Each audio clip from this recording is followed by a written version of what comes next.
संदासुम जिग्गरे तस्मात् यदुस्तस्मजायता चंद्रमा मनसो जाता चंद्रसूर्यजायता कारिन्द्रश्चा द्विचा प्राणाद्वायुरजायता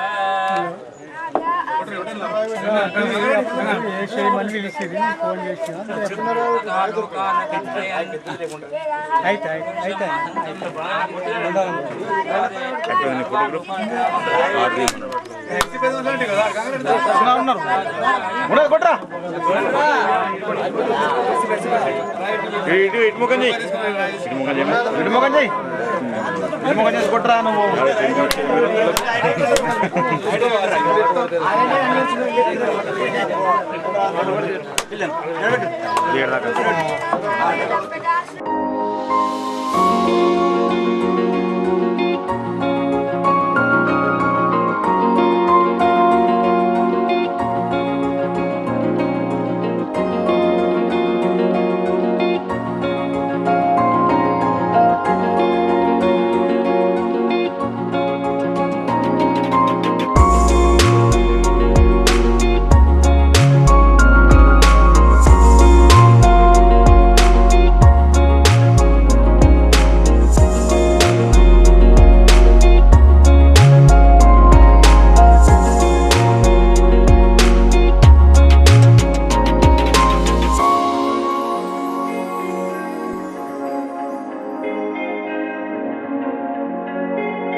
ఫ్రీ బస్సు, 200 యూనిట్ల కరెంటు, సబ్సిడీ సిలిండరు, ఇంకా ముందు ఇందిరమ్మ ఆత్మీయ భరోసా, రేషన్ కార్డులు, ఇండ్లు అన్ని ఇస్తున్నారు కాబట్టి ప్రజలంతా చాలా సంతోషంగా ఉన్నారు.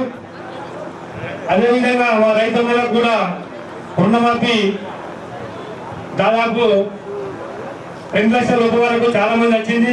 ఏదంటే కొన్ని టెక్నికల్ ఇష్యూ ఉన్నాయో అవి రాలేవు.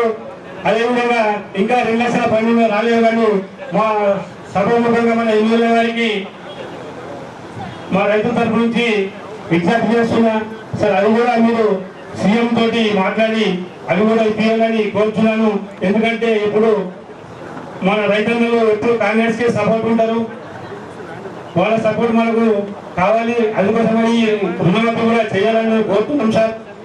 ఎందుకంటే రైతులు వాళ్ళు మనకు తప్పకుండా ఆశీర్వదించి ఇంకా 15 సంవత్సరాల మొన్ననే పోయి రథసారథి నడిపిస్తారని ఆశిస్తున్నాను. ఇంకా మనకు మొన్న వానాకాలం పంటకు బిఎల్పి అనే వైరస్ వచ్చి 10 రైతులు 20 గుంటల ధాన్యం వచ్చింది. ఎప్పుడు 28-30 గంటలు వచ్చి 20 గంటలు వచ్చింది. కాబట్టి మన రైతులని బోనస్ ఇచ్చి ఆదుకొని మళ్ళీ వాళ్ళని తల ఎత్తే రైతులు తల ఎత్తే సందర్భం వచ్చింది. ఇప్పుడు కూడా మనకు కాంగ్రెస్ ప్రభుత్వం బోనస్ ఇస్తారని చెప్పడం జరిగింది. కాబట్టి మనము ఎప్పుడు కాంగ్రెస్ కు సపోర్ట్ చేయాలి. అదేవిధంగా సార్, మాకు ఇక చాలా మంది ఎవరైతే మా అక్క చెల్లెళ్ళు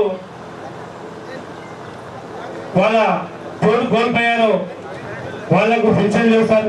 ఎందుకంటే ఈ కాలంలో మనం భార్య భర్త ఇద్దరు కష్టపడితేనే కుటుంబం గడవడం చాలా కష్టంగా ఉంది. కాబట్టి మీరు ఎలాగైనా సీఎంతో మాట్లాడి ఈ మీరు పెన్షన్ మాత్రం సంక్షేమం చేపించే ప్రయత్నం చేయండి సార్. చాలా బాధపడుతున్నారు వాళ్ళు. అదేవిధంగా సార్, ఇక్కడ మా చాలా ప్లేస్ ఉంది సల్లగుంజిలో, అక్కడ చాలా మంది కొద్దిగా ప్లాట్ లేవు, ఖాళీ ప్లేస్ ఉంది. కాబట్టి మీరు తొందరగా వాళ్ళకు ప్లాట్ ఇచ్చే ప్రయత్నం చేయండి సార్. పూర్వంలో నర్సింగ్ జాబులు వచ్చినాయి, అన్ని విధాలా మనకు సహకరిస్తున్నది కాంగ్రెస్ ప్రభుత్వము. ఎప్పుడు మనము కాంగ్రెస్ పార్టీకి రుణపడి మనం ఎప్పుడు కట్టుబడి కాంగ్రెస్ పార్టీకి సపోర్ట్ చేయాలని కోరుతున్నాను. ఈ అవకాశం ఇచ్చినందుకు ధన్యవాదాలు. మన rural MLA doctor Bhupathi Reddy గారు, అదేవిధంగా స్టేజ్ మీద ఉన్నటువంటి పెద్దలు మార్కెట్ కమిటీ చైర్మన్ ముప్ప గంగారెడ్డి గారు, అదేవిధంగా పిసిసి డెలిగేట్ శేఖరన్న గారు, మండల ప్రెసిడెంట్ ఎన్నయ్య గారు, మరి అదేవిధంగా మన బాగారెడ్డి గారు, భోజన గారు, మరి వేదిక మీద ఉన్నటువంటి పెద్దలందరికీ, మరి శ్రీధర్ కానీ మహిళ కానీ అందరికీ కూడా, విలేజ్ డెవలప్మెంట్ కమిటీ కూడా, మరి విలేజ్ ప్రజలందరికీ ఓటు సమావేశం మహిళలు అందరికీ కూడా పేరు పేరు నాకు ధన్యవాదాలు తెలియజేస్తూ, ఏదైతే ఈ రోజు మనం ఈ కార్యక్రమం ఏర్పాటు చేసుకున్నది దేని గురించి అంటే ఈ యొక్క మన గుండారం గ్రామంలో అభివృద్ధి పనుల గురించి చేయడం జరిగింది. కాబట్టి ఎందుకంటే ప్రజలు మొత్తం పెద్ద మొత్తంలో ఎదురు చేయడం ఏంటంటే మొన్నటువంటి ఏదైతే ప్రజా పాలన పెట్టినటువంటి దాంట్లో ఇలా నాకు పెన్షన్ వస్తుంది, నాకు ఇలా వస్తుంది అన్న భావనతో ఉన్నారు. కాబట్టి ఎందుకంటే గవర్నమెంటే ఇప్పుడు పెన్షన్ స్కీమ్ ఇంకా అమలు చేయలేదు కాబట్టి అది కొంచెం టైం పడుతుంది, ఒక 2 నెలలు ఆగాల్సి వస్తుంది. మరి అదేవిధంగా ఇందిరా మహిళల విషయం కూడా మన లిస్ట్ కూడా చదవడం జరిగింది మన ఈఓ గారు. దాని ప్రకారం అందరికీ బిలో పవర్టీ తీసి ప్రతి ఒక్కరికి అర్హులైన వారికి ఇళ్ల స్థలాలు లేని వారికి ఇళ్ల స్థలాలు ఇప్పించడం జరుగుతుంది. అదేవిధంగా ఇళ్ళకు కూడా ఇచ్చే 5 లక్షల రూపాయలు కూడా వాటిని కూడా ఇప్పించడం జరుగుతుంది. కాబట్టి మీరు అందరూ తొందరపడద్దు, మీరు అందరూ అధైర్యపడద్దు. కాబట్టి దయచేసి అందరూ ఓపికగా ఉండాలా. మరి అదేవిధంగా ఇప్పుడు ఏదైతే ఎస్సీ కాలనీలో చెప్పడం జరిగింది, ఏదైతే మన అసైన్మెంట్ భూమి 830 సర్వే నెంబర్ అది ఇప్పుడు కాదు, బాగా కొన్ని సంవత్సరాల కూడా అది అసైన్మెంట్ భూమి. కాబట్టి దానికి పట్టా ఇవ్వమంటే వర్షాలు పట్టా ఇవ్వడం కుదరలేదు. అది కాకపోతే వాళ్ళు ఎవరైతే వాళ్ళు లబ్ధిదారులు ఉన్నారో వాళ్ళకే పట్టా ఇచ్చి ఆ యొక్క భూమిని వాళ్ళకు సాగు చేసుకోవడానికి ఉపాధి కల్పించాలని చెప్పేసి కోరుతా ఉన్నాను. మరి అదేవిధంగా మా గుండారం విలేజ్ పెద్ద విలేజ్ లో మా ఊరికి ఒక గురుకుల పాఠశాల తీసుకొని దాంట్లో ఒక గురుకుల పాఠశాల ఏర్పాటు చేసి మా యొక్క బీద ప్రజలందరినీ కూడా కొన్ని స్కూళ్ళ రూమ్ కొరత ఏర్పడింది. కాబట్టి వాటిని కూడా చిన్న మొత్తంలో ఖర్చు పెద్దగా లేదు కాబట్టి ఇప్పుడు అమ్మ ఆదర్శ పాఠశాల కింద 22 లక్షల రూపాయలు మనం ఇవ్వడం జరిగింది. ఆ పన్ను కూడా పూర్తి అవ్వడం జరిగింది.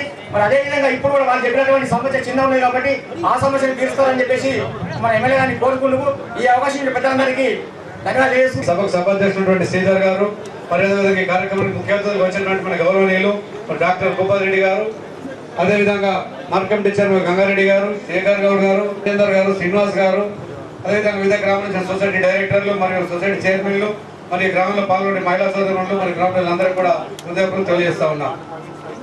నిజంగా కూడా మన మండలం అభివృద్ధి అనగానే మన సార్ మన ప్రాంతవాసి, మన జిల్లాలో తెలియదు కాదు, మన లోకల్ మనిషి కాబట్టి ముఖ్యంగా గుండారం విషయం రాగానే చాలా ప్రేమ చూపించిన సందర్భాలు చాలా ఉంటాయి. పెద్ద గ్రామము, మరి ఖచ్చితంగా మనం వచ్చిన ప్రతి బడ్జెట్ లో వారికి ఏదో ఒకటి చేయాలనే ఉద్దేశంతో మరి ఈసారి మా పక్క గ్రామాలకు ఇవ్వకుండా మీ గ్రామానికి ఎస్సీ సప్లాన్లో 20 లక్షలు, మరి ఎన్ఆర్జీఎస్ లో 15 లక్షలు, అదేవిధంగా ఏదో మన నమాజ్ బోర్డు నుంచి రామ్నగర్ వరకు సేరాల కింద రోడ్డు కూడా ప్రపోజ్ చేయడం జరిగింది. ఆ రోడ్డు ఇంతకుముందు మన ఎడ్ల బండ్లో పోయి చాలా ఇబ్బందిగా ఉంటే మరి ఇప్పుడు అదైతే మనకు రామ్నగర్ కు దాదాపు 1.5 కిలోమీటరే. మరి ఇంతకుముందు ఆ గ్రామం కూడా మన ఆమ్లెట్ లో భాగము. జిల్లా గారు కూడా చెప్తా ఉన్నాను, ఇది ఖచ్చితంగా ఈ అకాడమిక్ ఇయర్ లో ఆ రోడ్డు కూడా అయిపోయే అవకాశాలు చాలా ఎక్కువ ఉన్నాయి. అదేవిధంగా మరి సంక్షేమ పథకాలు వస్తే ఎమ్మెల్యే గారు చెప్తారు, ఆయన ఉన్నప్పుడు మనం చెప్పడం బాగా కాదు. మరి చిన్న విషయానికి వస్తే ఏదైతే మన ప్రభుత్వం ఎన్నికల్లో హామీ ఇచ్చినటువంటి మరి ప్రభుత్వం ఎన్నో ఇబ్బందులు ఉన్నప్పటికీ, ఆర్థిక సమస్యలు ఉన్నప్పటికీ, ఆర్థికంగా పరేషాన్లో ఉన్నప్పటికీ కూడా అన్ని ఇచ్చిన హామీలను దాదాపుగా హామీ చేయడం జరిగింది. మన అమలు విషయంలో వచ్చాక కొందరికి ఇబ్బందులు వచ్చినప్పటికీ కొన్ని రకరకాల సిలిండర్ కానీ పెన్షన్ కానీ ఏదో చిన్న ఇబ్బంది అందరికి వచ్చిన అవకాశం లేదు. ఖచ్చితంగా కూడా అన్నిటి కూడా రెక్టిఫై చేసి ప్రతి ఒక్కరికి ఇచ్చే అవకాశం దొరుకుతుంది కాబట్టి మీరు తొందరపడాల్సిన అవసరం లేదు. అదేవిధంగా మరి సంక్షేమాలతో పాటు అభివృద్ధి కార్యక్రమాలు పాల్గొనకుండా మన నాయకులు ఎప్పుడు రుణపడాల్సిన అవసరం ఎంతైనా ఉంది. మరి దీని మించి ప్రత్యేకంగా మరి ప్రతిపక్షాలకు వేరే అవసరం వేరే తప్పులు చూపించే పరిస్థితి లేదు కాబట్టి మరి ఏదో కులాన్ని మతాన్ని చూపించి రెచ్చగొట్టడము, ఏదో ధర్మమనుడు మరి ధర్మం తప్పి పనిచేస్తున్నారు, మరి వారికే తెలియాలా, అందరం మందే పనిచేస్తా ఉన్నాము. కంపేర్ చేసుకున్నప్పుడు మరి ఆ పార్టీకి ఇప్పటి కంపేర్ చేసుకున్నప్పుడు కష్టపడి పనిచేసే సాహసమైన మనుషులు, కష్టపడే జీవులు ముఖ్యంగా ఈ పార్టీలో ఉన్న సంగతి వారికి తెలియాల్సిన సందర్భంగా ఎంత ఉంది కాబట్టి మరి ప్రతిపక్షాల అమాయక మాటలను నమ్మి భవిష్యత్తులో తొందరపడాల్సిన అవసరం లేదు. యథా పార్టీకి రుణపడి ఉండి మరి వారికి మనము శ్రేయస్ కోరి వారికి ఉండాల్సిన కోరుతూ అవసరం ఎంత తెలియజేస్తున్నాము. ముఖ్యంగా మన నాయకులు ఎవరైతే ఉన్నారో భూపతి గారు మన ప్రాంతవాసి కాబట్టి ఎప్పుడు చూసినా మనం ఒకసారి ఒక మాట పిలిస్తేనే మన జనాలు స్పందించి సంతోషంగా ఆనందంగా వచ్చే పరిస్థితి రావాలని తెలియజేస్తూ ఈ అవకాశం ఇచ్చినందుకు నేను గ్రామానికి మీ గ్రామానికి మరి మార్కెటింగ్ కమిటీ చైర్మన్ ముప్ప గంగారెడ్డి గారు, అదేవిధంగా మరి పిసిసి డెలిగేట్ శేఖర్ గౌడ్ గారు, విలేకరులకు అందరికీ నమస్కారం. ఏర్పడ్డది మన ప్రియతమ నాయకుడు రేవంత్ రెడ్డి గారు ముఖ్యమంత్రిగా ప్రమాణ స్వీకారం చేసిన తర్వాత మరి ఇవాళకి 15-16 నెలలు అయింది. కానీ దాంట్లో మరొకసారి పార్లమెంట్ ఎన్నికలకు, ఇంకొకసారి ఎమ్మెల్సీ ఎన్నికలకు 3.5-4 నెలల టైము ఎన్నికల కోడ్ చేయడం బట్టి మరి అక్కడ అభివృద్ధి పనులను ఆగిపోయినాయి. ఇప్పుడు ఒక 12 నెలలే మనము మరి నిజంగా గవర్నెన్స్లో అంటే మనం పరిపాలనలో చేయగలిగినాం. ఈ సందర్భంగా మీకు అందరు కూడా గుండారం గ్రామస్తులకు ముఖ్యంగా ఈరోజు అంటే కొన్ని ఈ మన ఎస్సీ కాలనీలో సప్లైన్ కింద 20 lakhs ఇవ్వడం జరిగింది. అదేవిధంగా మరి ఇక్కడ మన గుండారం గ్రామం నుండి శ్రీనగర్ వరకు మరి సిసి రోడ్ కొరకు దానికి ఒక 25 lakhs ఎన్ఆర్జీఎస్ వరకు, మరి అంతకుముందు ఒక 50 లక్షల రూపాయలు ఈ గుండారం నుండి శాస్త్రీనగర్ రోడ్డు కూడా శాంక్షన్ అయింది. తర్వాత ఈ గుండారం టు రామ్నగర్ రోడ్డు కూడా శాంక్షన్ కాబోతుంది. మరి ఇప్పుడు ఈ గుండారం నుండి అంటే మన మెయిన్ రోడ్కి వెళ్ళి ఈ ఇంటర్నల్ రోడ్డు కూడా అది కూడా ప్రపోజల్ పెట్టడం జరిగింది. అది కూడా తప్పకుండా మనం త్వరలోనే చేసుకుంటాం. అదేవిధంగా అమ్మ ఆదర్శ పాఠశాలలో 12 లక్షల రూపాయలు, ఇవన్నీ కూడా దగ్గర 1.5-2 కోట్ల రూపాయలు మన గుండారం గ్రామానికి ఈరోజు రావడం జరిగింది. అన్నిటికంటే ముఖ్యం మీకు అందరు కూడా తెలుసు, మరి కాంగ్రెస్ పార్టీ అధికారంలోకి వచ్చిన తర్వాత ముఖ్యంగా రైతులకు పెద్దపీట వేయడం జరిగింది. రైతులందరికీ కూడా ఇవాళ 24 గంటలు కరెంట్ ఇవ్వడమే కాకుండా నాణ్యమైన విద్యుత్తు, నాణ్యమైన విత్తనాలు, నాణ్యమైన ఎరువులు ఇవ్వడం వల్ల మరి ఆ దేవుని దయతోనే వర్షాలు బాగా పడి మరి కష్టపడే రైతులు ఉన్నారు కాబట్టి ఇవాళ 2 పంటలు కూడా మనకు పుష్కలంగా పండుతూ ఉన్నాయి. మన తెలంగాణలో 55 లక్షల ఎకరాలకు ఇవాళ వరి పంట పండించుకొని 1,55,00,000 మెట్రిక్ టన్నులు వర్షాకాలంలో మనం పండించుకున్న తర్వాత ఇంకా చాలామంది రైతులు కూడా మరి అంటే రుణమాఫీ కూడా చేయడం జరిగింది. మనకు మొత్తం రైతులు 41 లక్షలు ఉంటే 25 లక్షల మంది రైతులకు రుణమాఫీ చేయడం జరిగింది. కొంతమంది 2 లక్షలకు పైన కుటుంబంలో 2 లక్షలకు పైన ఉన్న వాళ్ళకి ఇంకా రుణమాఫీ జరగలేదు. అదేవిధంగా రైతులకు సన్న వడ్లకు మరి 500 రూపాయల బోనస్ కూడా ఇవ్వడం జరిగింది. ఇవాళ మీకు ఒకవైపు రైతులకు పెద్దపీట వేస్తూ మరి ముఖ్యంగా ఇక్కడ మహిళా సోదరిమణులు ఉన్నారు. మీకు అధికారం వచ్చినాక 2 రోజులకే ఆర్టీసీ బస్సు ఉచితంగా ప్రయాణము, మరి అదేవిధంగా ఇవాళ 10 లక్షల రూపాయలు ఆరోగ్యశ్రీ పథకము, మరి 200 యూనిట్ల కరెంటు, అదేవిధంగా మరి 500కే సిలిండర్ కూడా ఇప్పించడం జరిగింది. అయితే ఇంకా కొన్ని ఉన్నాయి చేయాల్సిన పనులు. అయితే ముఖ్యంగా మీకు అందరు కూడా ముఖ్యంగా మహిళా సమాఖ్య వాళ్ళకు ఇందిరమ్మ మహిళా స్వశక్తి పేరు మీద మరి మీకు అందరు కూడా తెలుసు, గతంలో ప్రభుత్వం మీకు ఎన్ని ఆశలు పెట్టినా మరి చారాణ మిత్తి లేకుండా అప్పిస్తామని చెప్పారు. కానీ చాలా మహిళా సంఘాలకు ఎక్కడ కూడా మాఫ్ కాకుండా మిత్తి కట్టుకొని మీరే నష్టపోయినటువంటి సందర్భంలో మరి వాళ్ళ 1,00,00,000 కోట్ల రూపాయలు పెట్టి ప్రతి సంవత్సరానికి 20 లక్షల రూపాయల బ్యాంకు లోన్లతో సహా మరి 1 కోటి రూపాయలు 1,00,000 కోట్ల రూపాయలతోని 1 కోటి మంది మహిళలను కోటీశ్వరులు చేయాలని చెప్పి ఇందిరమ్మ స్వశక్తి పేరు మీద మహిళా శక్తికి మరి రుణాలు ఇస్తూ ఉన్నాం. మొన్న మీరు అందరు కూడా చూసారు, ఆర్టీసీ బస్సులు కూడా ఓనర్లు అయింది. మీరు కొంతమంది సంఘాలు మీకు ఆర్టీసీ బస్సులు కొనిస్తూ ఉన్నారు, పెట్రోల్ బంకులు కొనిస్తూ ఉన్నారు. అదేవిధంగా ఇలా రాబోయే కాలంలో ఇంకా రైస్ మిల్లు ఇంకా గిడ్డంగులు కూడా ఇస్తామని చెప్తా ఉన్నారు. సోలార్ ప్లాంట్లు ఇస్తూ ఉన్నాం. అదేవిధంగా మీరు ఏదైనా ఉత్పత్తులు అంటే ప్రోడక్ట్స్ మీరు తయారు చేస్తే దాన్ని అమ్ముకోవడానికి మరి హైటెక్ సిటీలో హైదరాబాద్లో చాలా ఖరీదైన జాగా అది. మరి హైటెక్ సిటీ అంటే హైదరాబాద్లో సెంటర్ అది. అక్కడ ఒక 3 ఎకరాలు ఇచ్చి మీకు ఒక 200 షాపులు కూడా మీకు అక్కడ పెట్టడం జరిగింది. ఇవాళ మీకు అందరు కూడా మహిళా సోదరులకే మొత్తం కూడా మన నియోజకవర్గంలో 7,000 ఇండ్లు ఇవాళ మనకు శాంక్షన్ అయినాయి. మీకు అందరు కూడా ఇక్కడ చాలా గుండారం గ్రామంలో చాలాసార్లు ఇంతకుముందు 10 ఏళ్లలో చెప్పారు, ఇల్లు లేని వాళ్ళకు డబుల్ బెడ్రూమ్ ఇండ్లు ఇస్తామని చెప్పి ఒక్కడ కూడా ఒక ఇల్లు రాలే. ఇవాళ మీకు ఇక్కడ గుండారంగా అందుకే వచ్చిన ఇవాళ ఇంతకుముందే ఎంపీడీఓ గారితో మాట్లాడితే మనం చేసిన సర్వేలో మన గుండారంలో ప్లాట్లు ఉన్నాయి కానీ ఇండ్లు లేని వాళ్ళు మొత్తం కలిసి 129 అంటే 130 ఇండ్లు అవసరం ఉన్నాయి. అదే కాకుండా ఇంకొక 82 ఇండ్లు అంటే ఇండ్లు లేని వాళ్ళు ఉన్నారు, వాళ్ళకి ప్లాట్లు కూడా లేవు. అంటే దగ్గర ఒక 200 మంది గుండారం గ్రామంలోనే ఇండ్లు లేని వాళ్ళు నిరుపేదలు ఉన్నారు. మరి ఇక్కడ నేను మీ గ్రామస్తులు అందరూ కూడా చెప్తా ఉన్నాను, ఇక్కడ మీ శ్రీధర్ గారు కానీ, ఒడ్డెన్ గారు కానీ, రాజేశ్వర గారు కానీ, మహేందర్ కానీ, మీ గ్రామస్తులందరూ కూడా మీరందరూ కూడా దగ్గరుండి మొత్తం 129 ఇండ్లు అవసరం ఉంటే 129 ఇండ్లు మీకు శాంక్షన్ చేస్తాం. ఎవరు కూడా అందరు కూడా ఇండ్లు కట్టుకోవడానికి మీరు ముందుకు రండి. మీ జాగాలలో ముగ్గులు పోసుకోండి. మీకు అందరు కూడా అర్హులు ఉన్నారు కాబట్టి మీకు ఖచ్చితంగా ఇందిరమ్మ ఇండ్లు ఇప్పిస్తాం, మీకు 5 లక్షల రూపాయలు ఇప్పిస్తాం. ఇక ఇండ్లు లేని వాళ్ళు ఉన్నారు ఇప్పుడు 82 మంది. సరే 82 మంది కానీ ఇంకా కొన్ని పేర్లు లేని వాళ్ళు కూడా ఎవరైనా అర్హులు ఉండి కూడా కొన్ని పేర్లు రాలేదనుకుంటే కూడా ఇంకా యాడ్ చేయిస్తారు. మీరు ఎన్నైనా ఉండని 200 వచ్చినాయి కానీ లెక్కకు 250 వచ్చినా పర్వాలేదు. ఈ గుండారం గ్రామంలో ఈ టర్ములో ఈ 5 ఏళ్లలో మీరు ఎవ్వరు కూడా ఇండ్లు లేని వాళ్ళు ఉండకూడదు. ప్రతి ఒక్కరికి పక్కా ఇల్లు ఉండాల్సిందే. దయచేసి మీ గ్రామస్తులు మీరు లీడర్లు అందరూ కూడా మీరు దగ్గరుండి వాళ్ళకి ఇండ్లు కట్టాల్సిన బాధ్యత మీదే. మరి ఇక్కడ అధికారులు కూడా ఉన్నారు. మీరు ఎవరికి కూడా ఎవరు ఇండ్లు కట్టుకుంటా అంటే వాళ్ళకు, ఎందుకంటే వాళ్ళు మనకు 7,000 ఇండ్లు ఇవాళ శాంక్షన్ అవుతా ఉన్నాయి. మన గుండారం గ్రామం పెద్ద గ్రామం కాబట్టి మరియు 200 అవసరం ఉంటే 200 ఇండ్లు కూడా మనం అన్ని 100% 100% శాంక్షన్ కింద మనము ఇద్దామని చెప్పి సందర్భంగా మీకు తెలియజేస్తా ఉన్నాం. మీకు అంటే అర్హులు ఉండాలి అంతే, ఖచ్చితంగా ఇస్తాం. అదేవిధంగా మొన్న ఉగాది నాడు మీకు అందరు కూడా తెలుసు, అదొక పేదవాడి కళ. ఇవాళ డాక్టర్ భూపతి రెడ్డి ఏమైతే బియ్యం తింటాడో, మరి రేవంత్ రెడ్డి గారు ఏం బియ్యం తింటారో, ఇక్కడ పక్కకు శేఖర్ గౌడ్ గారు కానీ మరి ఇక్కడ వేదిక మీద ఉన్న వాళ్ళందరూ ఏవైతే సన్న బియ్యం తింటారో మీరందరూ కూడా పేదోళ్ళు కూడా సన్న బియ్యం తినాలని చెప్పి మరి ప్రతి రేషన్ కార్డుకు ఒక్కొక్క మనిషికి 6 కిలోల చొప్పున సన్న బియ్యం ఇస్తూ ఉన్నాం. అక్కడ ఎంతమంది ఉన్నారని చూడలే, 5 ఉంటే 30 కిలోలు, 10 మంది ఉంటే 60 కిలోలు, ఒక మనిషికి 6 కిలోల చొప్పున సన్న బియ్యము.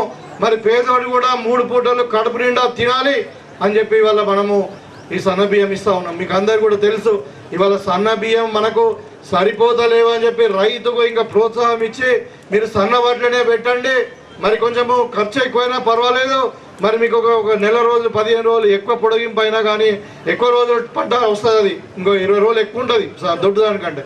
అయినా పర్వాలేదు, మేము అన్ని వసతులు మీకు కల్పిస్తాం, మీరు సన్నవడ్లు పెట్టమని చెప్తే ఇవాళ 100% వడ్లు కూడా అన్ని కూడా సన్నవడ్లు పెట్టిరు.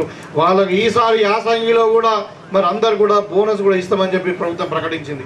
బోనస్ 500 అంటే మామూలు విషయం కాదు. ఇవాళ మన రైతులు కష్టపడి పండిస్తున్నారు. ఒక ఎకరానికి 30 క్వింటాల దిగుబడి వస్తున్నది. 30 క్వింటాల్ అంటే ఎంత? 500 రూపాయలు ఒక క్వింటాల్ కంటే మీకు 15,000 రూపాయలు ఒక పంటకు. 2 పంటలకు 30,000 రూపాయలు ఎకరానికి లాభం వస్తున్నది.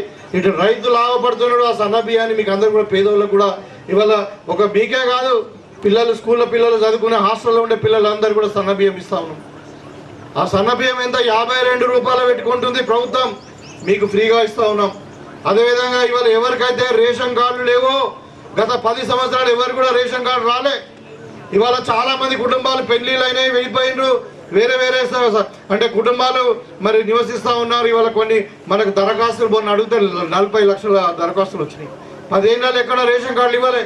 ఇవాళ రాబోయే కాలంలో ఒక నెల రోజుల్లోనే మరి రేషన్ కార్డు కాదు, అది ఫ్యామిలీ డిజిటల్ కార్డ్, ఒక స్మార్ట్ కార్డు ఇవ్వబోతా ఉన్నాము. దాంట్లో మీ అందరు కూడా డీటెయిల్స్ ఉంటాయి. ఒక్క కార్డుతోని మీకు అన్ని కూడా ఏ సంక్షేమ పథకమైనా కానీ, ఆర్టీసీ బస్సు కానుండి మీకు ఇందిరమ్మ ఇళ్ళ దాకా ఆరోగ్యశ్రీ పథకం కావచ్చు, ఇంకేదైనా కావచ్చు, మరి సన్నబియ్యం కావచ్చు, అన్నిటి కూడా ఆ కార్డు పనిచేస్తుంది. మళ్ళీ దాంట్లో ఆర్టిఫిషియల్ ఇంటెలిజెన్స్ అని తయారు చేసినది. దానికి ఒక యూనిక్ QR కోడ్ ఉంటుంది. మీ పిల్లలు ఎవరైనా పెళ్లిలో అత్తగారింటికి పోతే ఇక్కడ కట్ అవుతుంది, అక్కడ అత్తగారింట్లో యాడ్ అవుతుంది ఆటోమేటిక్గా. సో ఈ విధమైనటువంటి లేటెస్ట్ డిజిటల్ స్మార్ట్ కార్డ్ మీకు ఇవ్వబోతా ఉన్నాము. అందరు కూడా ప్రతి ఒక్కరికి రేషన్ కార్డు ఇస్తాం. ఇవాళ ఇంకా కొంతమంది ఉన్నాయి, మీరు అన్నట్టు కొన్ని ఇవి ఇవ్వాల్సింది. కొంతమందికి ఇంకా కొత్తగా పెన్షన్లు చాలు చేయలేదు. ఎందుకు చాలు చేయాలంటే కారణం గతంలో పరిపాలించిన ప్రభుత్వమే. కేసీఆర్ మనం అధికారం ఇచ్చి 10 ఏళ్ళు పరిపాలించిన అంటే మరి మొత్తం తెలంగాణ అప్పులపాలు చేసిండు.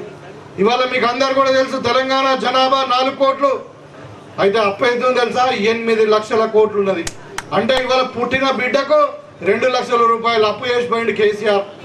అయినా కానీ మరి ఇందిరమ్మ మాట, కోడల మాట, సోనియా గాంధీ మాట, మరి రాహుల్ గాంధీ మాట మనము, ఎందుకంటే మాట తప్పని పార్టీ కాబట్టి మరి మనం ప్రజలకు మాట ఇచ్చినామని చెప్పి ఎంత కష్టమైనా బయట అప్పు పుట్టకపోయినా మనకి ఇచ్చిన మాట కట్టుబడి ఉండాలని చెప్పి ఇవాళ ప్రజలకు ఒకటి కూడా అన్ని కూడా మనం అమలు పరుస్తూ ఉన్నాం. ఇవాళ డబుల్ బెడ్రూమ్ ఇండ్లు ఇస్తూ ఉన్నాం, ఇందిరమ్మ ఇండ్లు. ఇవాళ అదేవిధంగా మీకు రేషన్ బియ్యం ఇస్తూ ఉన్నాం. ఇవాళ ఆర్టీసీ బస్సు ఉచితంగా ఇస్తూ ఉన్నాం. 200 యూనిట్ల కరెంట్ ఫ్రీ చేస్తూ ఉన్నాం. రైతులకు రుణమాఫీ చేసినాం. రైతులకు బోనస్ ఇస్తూ ఉన్నాం. ఇవన్నీ స్కీములు ఎక్కడన్నా ఉన్నాయా? ఎక్కడన్నా కానీ భారతదేశంలో 29 రాష్ట్రాలలో ఇవి ఉన్నాయా? ఇవాళ మాట్లాడుతూ ఉన్నారు బీజేపీ వాళ్ళు, టీఆర్ఎస్ వాళ్ళు. ఇవాళ భారతదేశంలో 29 రాష్ట్రాలు ఉన్నాయి. దాంట్లో 15 రాష్ట్రాలలో బీజేపీ ప్రభుత్వం ఉన్నది. ఏ ఒక్క రాష్ట్రంలో కూడా బీజేపీ పాలిత రాష్ట్రాలలో ఏ ఒక్క స్కీమ్ కూడా లేదు. వాళ్ళు పేదోళ్ళ గురించి పట్టించుకోరు. ఈ కాంగ్రెస్ పార్టీ ప్రభుత్వం మాత్రమే పేదోళ్ళ గురించి, మహిళల గురించి, మరి రైతుల గురించి మాట్లాడుతుంది. ఇవాళ యువకులు ఉన్నారు. మనం తెలంగాణ ఉద్యమంలో మేమే చెప్పినాం, తెలంగాణ ఒక ఉద్యమకారుడిగా అప్పుడు ఇంటింటికి ఉద్యోగం వస్తుంది, మనకు అన్యాయం జరుగుతుందని చెప్పినాం. తెలంగాణ వచ్చిన తర్వాత 10 సంవత్సరాలు ఒక ఉద్యోగం కూడా రాలేదు. ఇవాళ కాంగ్రెస్ పార్టీ అధికారంకి వచ్చిన తర్వాత 15 నెలలలోనే 55,000 ఉద్యోగాలు మనం ఇచ్చినాం. ఇంకా రాబోయే కాలంలో ఒక జాబ్ క్యాలెండర్ మనం ప్రకటించి ప్రతి పిల్లవానికి, చదువుకున్న వానికి ఉద్యోగం ఇస్తామని చెప్పి ఇవాళ చాలా మంది పిల్లలు చదువుకుంటున్నారు కానీ ఉద్యోగాలు రావట్లేదని చెప్పి మనం ఒక స్కిల్ యూనివర్సిటీని కూడా హైదరాబాద్లో పెట్టుకున్నాం. ఆ స్కిల్ యూనివర్సిటీ ఏంటంటే ఎవరైనా పిల్లలు ఏదైనా కోర్సు నేర్చుకోవచ్చు. ఏదైనా అంటే నేను ఒక ప్లంబర్ కావాలనుకుంటాడు, ఒక ఎలక్ట్రీషియన్ కావాలనుకుంటాడు, ఒక మెకానిక్ కావాలనుకుంటాడు, ఒక మేసన్ కావాలనుకుంటాడు, లేకుంటే ఇక్కడ మనం మాట్లాడే మైక్ రిపేర్ చేసే మెకానిక్ కానీ, ట్రాక్టర్ మెకానిక్ కానీ, ఇంకా ఏదైనా ప్రొఫెషనల్ కోర్సు తయారు చేసుకోవడానికి మనం అక్కడ యూనివర్సిటీని ఏర్పాటు చేసుకున్నాం. ఇప్పుడు పాలిటెక్నిక్ లాంటి ఐటీఐలు ఇప్పుడు లేవు, అడ్వాన్స్డ్ టెక్నాలజీ సెంటర్స్ అని ఏటీసీ సెంటర్స్ కాబట్టి కన్వర్ట్ చేసి ఆ యూనివర్సిటీకి అప్లై చేసాం మనం. దానికి ఆనంద్ మహేంద్ర గారు వైస్ ఛాన్సలర్. అంటే ఏ కంపెనీకి ఎవరు ఏం కావాలన్నా వాళ్ళకి ఇప్పుడు ఆనంద్ మహేంద్ర వాళ్ళు ఏం చేస్తారు, వాళ్ళ ట్రాక్టర్స్ కంపెనీ ఉన్నది, వాళ్ళ లారీల కంపెనీ ఉంది. వాళ్ళు ఏం చేస్తారు, మన పిల్లలను తీసుకుపోయి అక్కడ యూనివర్సిటీలో జాయిన్ చేసి వాళ్ళే స్కాలర్షిప్ ఇచ్చి, వాళ్ళే ట్రైనింగ్ ఇచ్చి, వాళ్ళే ఉద్యోగం ఇస్తారు. అలాంటిది అన్ని కంపెనీలతో మనం టైప్ పెట్టుకున్నాం ప్రైవేట్ పబ్లిక్ పార్ట్నర్షిప్ కింద. ఇవాళ స్కిల్ యూనివర్సిటీ ద్వారా 100% ఉద్యోగాలు వచ్చేటువంటి కోర్సులు అవి. ఒకవేళ మనం ఇక్కడ ఉద్యోగం రాకుండా గల్ఫ్ పోతే మరి అక్కడ ట్రైనింగ్ తీసుకొని పోతే ఇక్కడ 40,000 వచ్చేది, అక్కడ 80,000 వస్తాయి సర్టిఫికేట్ తీసుకొని పోతే. అలాంటి పిల్లలకు భవిష్యత్తు కొరకు వాళ్ళకు ఉద్యోగాలు రావాలా, నిరుద్యోగాన్ని నిర్మూలించాలని చెప్పి ఈరోజు మనం ఆ ప్రణాళిక చేసుకున్నాం. అదేవిధంగా మరి వాళ్ళ ఇంకా చదువుకుని పిల్లలు ఉంటారు, ఎస్ఎస్సీ చదువుకుంటారు, ఇంటర్మీడియట్ చదువుకుంటారు, మరి ఏదో కారణాల వల్ల వాళ్ళు మధ్యన ఆపేస్తారు, వాళ్ళు ఏ జాబ్కి ఎలిజిబుల్ కారు. వాళ్ళందరూ కూడా రాజీవ్ యువ వికాస్ పేరు మీద మన బడ్జెట్లో 6,000 కోట్లు పెట్టుకొని మనం 4 లక్షల రూపాయలు ఒక్కొక్క క్యాండిడేట్కు మరి 70% సబ్సిడీతో 5 లక్షల మందికి ఇస్తూ ఉన్నాం. మనం దాంట్లో మీరు ఏదైనా పెట్టుకోవచ్చు, ఒక ఆటో కొనుక్కోవచ్చు, ఒక కిరాణా షాప్ పెట్టుకోవచ్చు, ఇంకేదైనా పెట్టుకోవచ్చు. నేను ఇక్కడ మీ ముందే మా అధికారులకు అందరూ కూడా ఎంఆర్ఓ గారికి వీళ్ళందరికీ చెప్తా ఉన్నాను, మీరు దయచేసి ఎవరికి ఏం అవసరం ఉన్నా, క్యాస్ట్ సర్టిఫికేట్ అవసరం ఉందా, ఇన్కమ్ సర్టిఫికేట్ అవసరం ఉందా, ఇంకా ఏదైనా నెగిటివిటీ సర్టిఫికేట్ అవసరం ఉందా, ఏది ఉన్నా మీరు ఎక్కువ ఇబ్బంది పెట్టకుండా వాళ్ళకి అందరూ కూడా సర్టిఫికేట్స్ ఇవ్వండి.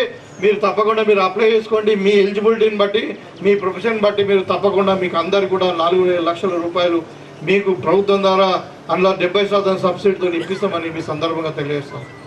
ఈ విధంగా అంటే అన్ని రకాల సమాజానికి, యువకులకు, మరి మహిళలకు, మరి రైతులకు అందరూ కూడా ఆడుకుంటూ ఉన్నాం. ఇలా పేదల పార్టీ కాంగ్రెస్ పార్టీ అంటే గతంలో ఇంత అభివృద్ధి కానీ ఇక్కడ జరగాలి. ఈ ప్రాంతంలో అయితే ఇవాళ నేను ఇప్పుడు గుండారంలే కాకుండా లక్ష్మాపూర్లో మనం 100% ఇల్లు కట్టుకుంటా ఉన్నాం. ఒక మోడల్ విలేజ్ కింద మనం సెలెక్ట్ చేసుకున్నాం. జలాల్పూర్లో, తాల్దేల, కొండూరులో, మరి తిరువనపల్లి ఇలా 6 గ్రామాల్లో దగ్గర 7 నుండి 8 కోట్ల రూపాయల వరకు మనం ఇలా ఫౌండేషన్ వేసుకుంటా ఉన్నాం. ఈ ప్రాంతంలో ఇంతవరకు ఇంత అభివృద్ధి ఎప్పుడు కూడా జరగలేదు. ఎందుకంటే ఈ ప్రాంతం వాళ్ళు ఎవరు ఎమ్మెల్యే కాలే కాబట్టి. మరి వాళ్ళు నేను ఈ ప్రాంతం వాడిని, మీ పక్క ఉన్న ఊరిని బిడ్డను కాబట్టి ఈ ప్రాంతం మీద ప్రత్యేకమైన మక్కువతోని మరి ప్రాంతంకు ఎక్కువ ఫండ్స్ ఇస్తూ ఉన్నాం. అన్ని రంగాలలో మనం గుండారం గ్రామాన్ని మనం అభివృద్ధి చేసుకుందాం. ఇక్కడ గుండారం పక్కకుండా ఆమ్లెట్ విలేజ్ కూడా, శాస్త్రీనగర్ కానీ, రామ్నగర్ కానీ, మరి ఈ ప్రాంతం అంతా కూడా మనం అన్ని రోడ్లు వేసుకుంటా ఉన్నాం. రామ్నగర్ రోడ్లు కూడా మొన్న అంటుంటే మాకు 20 ఏళ్ళ నుండి ఒక రోడ్ రాలేదు సార్, మీరు వచ్చిన తర్వాతనే రోడ్లు వస్తూ ఉన్నాయి మాకు. అది తాగతందుకు నీళ్లు లేకుండే ఇలాంటి సమస్యలు ఉన్నాయి. ఇవాళ కూడా గుండారంలో సమస్యలు ఉన్నాయి, లేవని కాదు. ఎక్కడ కూడా డ్రైన్ లేకుండా, ఎక్కడ కూడా సీసీ రోడ్ లేకుండా అన్ని కూడా మన గ్రామం మొత్తం, అది ఏ కాలనీ అయినా కావచ్చు, ఎస్సీ కాలనీ కావచ్చు, ఓటర్ కాలనీ కావచ్చు, బీసీ కాలనీ కావచ్చు, ఇంకా ఏ కాలనీ అయినా కూడా ఎక్కడ కూడా రోడ్లు లేనివి, మోర్లు లేనివి, కట్టనేవి ఉండకూడదు. మీరు మొత్తం కూడా విలేజ్ మొత్తం ప్రపోజల్ తీసుకురండి. టోటల్గా మనం ఎంత అవసరం ఉంటే 50 లక్షలు అవసరం ఉన్నాయా, 1 కోటి రూపాయలు అవసరం ఉందా, మన గుండారంలో మొత్తం పెడదాం. ఇక్కడ మనం ఖచ్చితంగా గుండారం గ్రామాన్ని అభివృద్ధి చేసుకున్నాం. ఇండ్లు అయితే ఇస్తామని చెప్పినాం. ఇవాళ వడ్లు కూడా మీకు అందరు కూడా దొడ్లట్లు వేరు, సన్నం వడ్లు వేరు, సపరేట్ కాంటాలు పెట్టి మరి వాన వడ్డ తడిసినా రంగు మారినా మేము కొనడానికి సిద్ధంగా ఉన్నాం. సన్న వడ్లకు 500 రూపాయలు బోనస్ కూడా ఇస్తూ ఉన్నాం. అందుకనే ఎప్పుడు గుండారం గ్రామస్తులు ఎప్పుడు కూడా ఇక్కడ మన రైస్ మిల్ల కమిటీ వాళ్ళు ఇవాళ అందరూ కూడా మనం ఎప్పుడు సొసైటీ వాళ్ళు కొంటారు, ఎప్పుడు ఐకేపీ వాళ్ళు కొంటారని చెప్పి చూస్తూ ఉన్నారు. ఎందుకు ఇవాళ 500 రూపాయలు బోనస్ వస్తుందని చెప్పి, మరి ఖచ్చితమైన ధర వస్తుందని చెప్పి. కాబట్టి మీకు అందరు కూడా ఒక వారం లేట్ అయినా మీ ప్రతి గింజను ప్రభుత్వం కొనడానికి సిద్ధంగా ఉన్నది. మీకు ఏం ఇబ్బంది లేదు. అది కూడా మళ్ళీ ఇక్కడ కూడా వెంటనే మీకు ట్రక్ షీట్ ఇస్తారు. మీకు ఇంకా మళ్ళీ కడత తీసుడు ఏమి ఉండదు. మళ్ళీ అక్కడ పోయి ట్రక్కు మరి ధర్మకట్టనో ఇంకేదో, ఇంకా మాయిశ్చర్ తగ్గిందనో, ఇంకేదో పెరిగింది, బరువు తగ్గిందని ఇంకా రెండో బిల్లు ఉండదు. ఇక్కడ కొలిసి మీకు ట్రక్కుల లెక్క పెట్టినప్పుడే ఏదైతే ట్రక్ షీట్ ఇస్తారో అదే దాని ప్రకారం ప్రభుత్వం మీకు డబ్బులు బ్యాంకులో వేస్తుంది. దీంట్లో ఇంకా అవకతవకలకు అవకాశమే లేదు. కాబట్టి మీ ధాన్యాన్ని కూడా కొంటాం, మీకు సన్న బియ్యాన్ని ఇస్తాం, మీకు ఇల్లు కట్టిస్తాం. అన్నీ కూడా మరి గుండారం గ్రామంలో రాబోయే భవిష్యత్తులో కూడా పెన్షన్లు కూడా అందరికీ ఇంకా స్కీమ్ స్టార్ట్ కాలేదు కాబట్టి ఇంకొక సమస్య చెప్పారు. ఇక్కడ కొన్ని ల్యాండ్ ఉందని చెప్పి అక్కడ అసైన్ ల్యాండ్ చేసిరు కాంగ్రెస్ పార్టీ టైంలో అని చెప్పి. మరి ఆ ల్యాండ్ కూడా ఇప్పుడు ధరణిలో అది సాధ్యం కాదు. ఇప్పుడు మన ప్రభుత్వం ధరణిని రద్దు చేసింది. మనం కొత్త చట్టం తెచ్చినాం, భూభారతి చట్టాన్ని తెచ్చినాం మనము.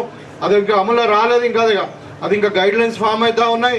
అది అమలు వచ్చిన తర్వాత ఈ భూమి సంబంధించినటువంటి ఫిర్యాదులన్నీ తీసుకోవడానికి ఒక 6 నెలల సంవత్సరం ఒక డ్రైవ్ చేస్తారు. దాని అవసరం ఉంటే రీసర్వే చేస్తారు. ఇలా సర్వేయర్లను కూడా మనం అపాయింట్ చేసుకుంటాం ఒక 1000 మందిని. సో ఇలా గ్రామ స్థాయిలో కూడా మళ్ళీ రెవెన్యూ డిపార్ట్మెంట్ను స్ట్రెంథన్ చేసుకోవడానికి ప్రతి గ్రామంకి ఒకటి గ్రామ పంచాయతీ ఆఫీసర్ కింద, ఇంతకుముందు విఏఓలు ఉండే, విఆర్ఓలు ఉండే, వీళ్ళందరినీ కూడా మళ్ళీ వాళ్ళ స్థానంలో మనం గ్రామ పంచాయతీ ఆఫీసర్లు మనం రిక్రూట్ చేసుకుంటాం. కాబట్టి మరి కొత్తది కూడా అవి కూడా తప్పకుండా వాళ్ళని రెగ్యులరైజ్ చేసే కార్యక్రమాన్ని కూడా మనం తీసుకుందాం. మీకు గుండారం గ్రామానికి నేను ప్రత్యేకమైన నాకు ఒక అభిమానం. ఎందుకంటే నాకు తెలిసి నేను 25 సంవత్సరాల నుండి రాజకీయంలో ఉన్నాను. ఏ ఒక్క రోజు కూడా ఈ కాంగ్రెస్ పార్టీకి మెజార్టీ రాలేదు. ఇవాళ మొన్న ఒకటేసారి మరి నాకు ఒక్కరికే ఓట్లు వేసిరు. మీరు ఈ ప్రాంతం వాడని వేసిరా, మరి కానీ ఇలా మరి ఎప్పుడు చూసినా టీడీపీ టీఆర్ఎస్ ఉంటుండే. ఇంకా భవిష్యత్తులో కూడా మీరు కాంగ్రెస్ పార్టీని ఆదరించండి. మరి టీఆర్ఎస్ బీజేపీ రెండు ఒకటే. ఇవాళ బీజేపీ వాళ్ళైతే మరి ఇక్కడ ఉన్నటువంటి చాలా మంది ఉన్నారు, వాళ్ళకు ఒకటే పని, ఈ ముస్లిం హిందూ మధ్యన కొట్లాటలు పెట్టి ఓట్లు దండుకోవడం తప్పితే వాళ్ళు చేసిందేమీ లేదు. ఇవాళ నేను బీజేపీ వాళ్ళు ఏం చేస్తున్నారో కూడా చెప్తా మీకు. ఇవాళ మనం ₹1 ట్యాక్స్ ఇక్కడ నుండి కడితే మనం ఇవాళ కొండగా నూనె కొంటాం, సబ్బు కొంటాం, ఇంకేదైనా కొంటాం, పెట్రోల్ కొంటాం మనం ట్యాక్స్ కడతాం. దాంట్లోకి వెళ్ళి ₹1 మనం కేంద్ర ప్రభుత్వానికి పంపిస్తే మనకు 42 పైసలు మాత్రమే వస్తున్నాయి. 58 పైసలు రావట్లేదు. అవి మొత్తం అక్కడ బీహారు, గుజరాత్, మరి ఇంకా వేరే ఉత్తరప్రదేశ్ ఆ రాష్ట్రాలకు పోతున్నాయి. మన డబ్బులు తీసుకుపోయి ఉత్తరప్రదేశ్లో పెట్టుకుంటా ఉన్నారు, బీహార్లో పెట్టుకుంటా ఉన్నారు. మనకు డబ్బులు రాకుండా వేస్తూ ఉన్నారు. ఇక్కడ గెలిపించినటువంటి ఎంపీ కానీ ఎమ్మెల్యేలు కానీ మన తెలంగాణ అభివృద్ధిని అడ్డుకుంటున్నారు. ఇవాళ 11 సంవత్సరాల కింద మన తెలంగాణ రాష్ట్రం ఏర్పడ్డది. ఆంధ్రప్రదేశ్ రీఆర్గనైజేషన్ బిల్ అంటారు. ఆర్గనైజేషన్ బిల్ అంటే ఇవాళ మన ఊళ్ళో అన్నదమ్ములు విడిపోతారు. ఏం చేస్తారు? 4 పెద్ద మనుషులను కూర్చోబెట్టుకొని పాలు పంచుకుంటారా? ఈ 3 ఎకరాలు నాకు, ఈ 3 ఎకరాలు తమ్ముని, కానీ ఈ రూములు నాకు, ఈ రూములు నీకంటారా అన్నారా? ఆ విధంగా రాసుకున్నటువంటి ఒప్పందం ఒకటి మనది పార్లమెంట్లో బిల్లు పెడితే 11 సంవత్సరాలు అయింది. 11 సంవత్సరాల్లో రీఆర్గనైజేషన్ బిల్లు అమలైతే లేదు. మన వాటా మనకు కృష్ణా వాటర్లో గోదావరిలో నీళ్ళు ఇస్తలేరు. కాబట్టి ఈ విధంగా తెలంగాణ అభివృద్ధిని బీజేపీ వాళ్ళు అడ్డుకుంటున్నారు. మన డబ్బులు తీసుకొని పోయి ఉత్తరప్రదేశ్లో, బీహార్లో ఖర్చు పెడుతున్నారు. అది తెలంగాణకు వ్యతిరేకంగా పనిచేస్తున్నారు. కాబట్టి మన అభివృద్ధికి అడ్డం పడేటువంటి వాళ్ళు మన డబ్బులను తీసుకుపోయి ఉత్తరప్రదేశ్లో పెట్టే వాళ్ళను మనం ఎట్టి పరిస్థితుల్లో ఆదరించొద్దు. మీరు దయచేసి వినండి. నిన్న మొన్న మనం రామ మందిరంలో రామనవమి వచ్చింది. మనం అందరం రాముని మొక్కినమా? మనం రామనవమి వేసుకున్నాం కదా. మనం అందరం రామభక్తులం కామా? మరి వాళ్ళందరూ మనం అసలైన రామభక్తులము. మరి వాళ్ళే మరి మోడీ భక్తులు, రామభక్తులు కాదు, వాళ్ళు మోడీ భక్తులు. మోడీ అంటే గుజరాత్ ఆయన, అమిత్ షా అంటే గుజరాత్ ఆయన, అదానీ అంటే గుజరాత్ ఆయన, అంబానీ అంటే గుజరాత్ ఆయన. ఈ నలుగురు కలిసి మొత్తం దేశాన్ని దూసుకుంటున్నారు. ఇవాళ పరదేశములను కాపాడుతూ ఉన్నారు. మన దేశాన్ని ముంచిపోయినటువంటి 18 లక్షల కోట్లు బ్యాంకులను ముంచిపోయి పరదేశంలో ఉండే వాళ్ళని కాపాడుతూ ఉన్నారు. పెద్దవాళ్ళను కాపాడుతూ ఉన్నారు. అదానీ, అంబానీ లాంటి వాళ్ళను, పేదవాళ్ళను ముంచుతూ ఉన్నారు. కాబట్టి ఈ గుజరాతీలకు గులాములు చేసే ఈ బీజేపీ పార్టీ వాళ్ళని మనం నమ్మకండి. మీ పేదవాళ్ళ పక్షాన మాట్లాడి మరి మీ మంచి చెడులు చూసేటువంటి కాంగ్రెస్ పార్టీని మీరు ఆదరించండి అని చెప్పి మరి ఈ సందర్భంగా మీకు తెలియజేసుకుంటూ, గుండారం గ్రామం పట్ల ప్రత్యేకమైన శ్రద్ధ వహించి, ఈ ప్రాంతాన్ని కూడా సపరేట్గా మరి ప్రత్యేకమైన శ్రద్ధ వహించి మనం అన్ని హంగులతోని రాబోయే కాలంలో అభివృద్ధి చేసుకుందామని చెప్పి ఈ సందర్భంగా తెలియజేసుకుంటూ మీకు అందరి దగ్గర సెలవు తీసుకుంటా ఉన్నాను. జై కాంగ్రెస్.